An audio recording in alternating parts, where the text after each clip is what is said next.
This family was rushing home for the holidays, never hitting the brakes whenever someone got in their way. Jack's brand new BMW became the victim of a crash. He stood frozen, completely stunned. When Jack tried to straighten the bent door, it fell off completely with just a slight push. Now Jack was furious. He angrily stuffed the door into his back seat and jumped back in his car to chase them down. The family was actually quite unlucky. It wasn't that they didn't want to stop. Their newly purchased car had brake failure. The father was frantic, repeatedly shouting at his son to hit the brakes. But when John stomped on the pedal twice, not only did the car fail to slow down, it accelerated to 160 miles per hour. John gave his father a thumbs up at this development. By now, the highway patrol had caught up. But with the car moving so fast and the wind so loud, the family couldn't hear what the officer was saying. So they wrote a distress message on a newspaper. Unfortunately, just as the son opened the window, the paper flew away in the wind. The newspaper landed directly on Jack's windshield. Panicking at his sudden blindness, Jack slammed on his brakes so hard they smoked. He jumped out, tore the paper off his windshield, and quickly resumed the chase. The officer immediately understood the situation. Their car was out of control. He rushed ahead to clear the road. Things got worse when several bugs appeared on their windshield. John quickly activated the wipers to clear them, but the wipers snapped off completely.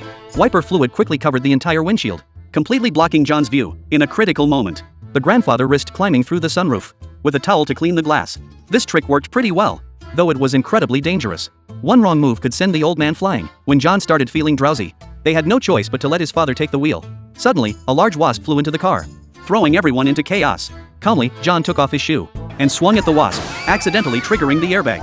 John quickly opened the window, and the wasp escaped. This wasp was quite the flyer. It somehow ended up in Jack's ear.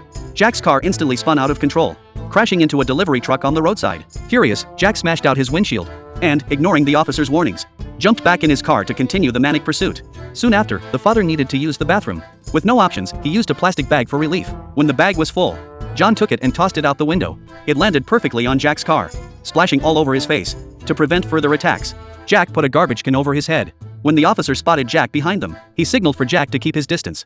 Seeing Jack's bizarre headgear, the officer was stunned and immediately ordered him to pull over. But Jack was too angry to listen. John desperately called the dealership, who advised them to press the brake pedal with all their might. So father and son stomped on the pedal together, breaking it completely. Now truly hopeless, John angrily threw the pedal out the window, accidentally hitting the officer. Meanwhile, Jack finally caught up to John's family. What will happen to them?